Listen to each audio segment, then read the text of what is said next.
Hey guys, it's Brian. I'm just coming to you with a really quick video on thinning deciduous fruit trees.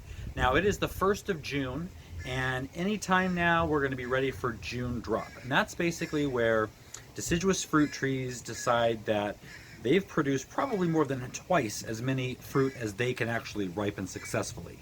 And so they're going to just drop a lot of it off. Now, in the past few months, I've helped with that process because sometimes they drop too many and sometimes they don't drop enough. Leading up to this point, these apple trees here, I've already thinned probably almost 200 apples off of them. And I left 3 apples per spur.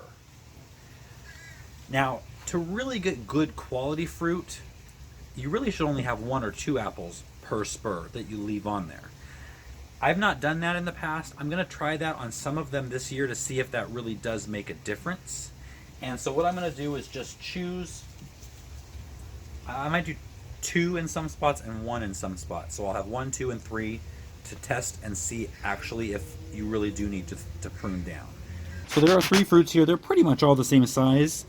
Generally I would take off the smaller one, but this one is the smallest one and it's got kind of a weird little nub right there. So I'm going to take that one off. I'm going to leave the other 2. Now with this one's got kind of a bruise on it, so I'm going to take that one off.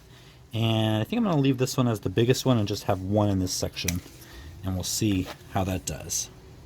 But I thought I should put this out really quick as a timely video because June drop should be happening soon. So keep an eye on your trees, and if they don't have enough fall off, or if they don't shed enough fruit, help them along.